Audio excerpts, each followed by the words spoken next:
7h19 sur Europe 1, place à l'édito éco, Dimitri Pavlenko. Bonjour Olivier Babot. Bonjour Dimitri, bonjour Anissa, bonjour à tous. Olivier. Alors l'Assemblée nationale a adopté hier en deuxième lecture la loi de financement de la Sécu, alors que beaucoup saluent une victoire. Vous dites qu'il n'y a pas de quoi pavoiser. Oui Dimitri, c'est au mieux une victoire à la Pyrrhus. C'est un PLFSS qui devrait faire honte à tout député normalement constitué. La Sécu a fêté ses 80 ans en octobre dernier, vous vous en souvenez, mais le gâteau a un goût amer.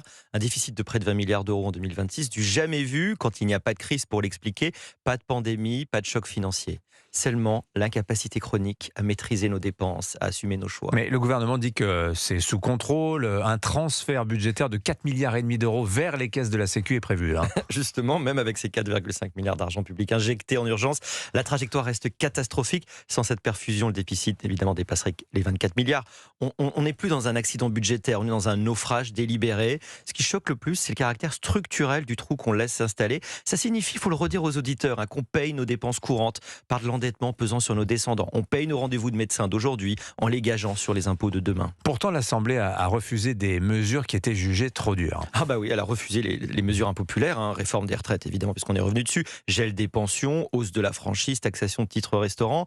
Dans le même temps, elle a voté des dépenses supplémentaires, hôpital, déserts médicaux, EHPAD, outre-mer. Au fond, la question essentielle qu'on refuse de se poser, c'est qu'est-ce qu'on veut vraiment financer par la solidarité nationale ? Regardez, on repousse la réforme du remboursement des cures thermales, qui est quand même pas absolument central ce remboursement, ce qui oblige d'un autre côté à augmenter la CSG sur le revenu du capital, à taxer plus les complémentaires santé, taxe qui sera répercutée sur les assurés, bien sûr, pouvez être sûr. C'est déjà Toujours le cas, oui, bien sûr, évidemment. Toujours ce réflexe de la pression fiscale, faute d'avoir le courage de réfléchir aux dépenses. Une parenthèse, la taxe mutuelle, en fait, l'année dernière, les cotisations avaient déjà augmenté en anticipation d'une taxe qui n'était pas venue et qui arrive cette année. Donc on aura deux fois une autre cotisation.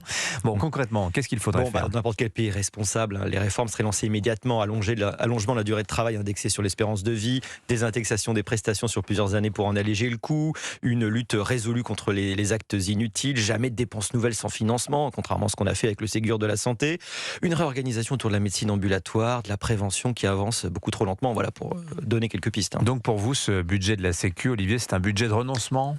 Le vrai scandale, c'est même pas que la Sécu soit en déficit, c'est que nous avons renoncé à la sauver, en fait, la Sécu. Tant qu'on dira pas clairement, comme le dit fort justement Nicolas Dufourcq, qu'un modèle social qui est en déficit, c'est pas un modèle, car il n'est pas viable.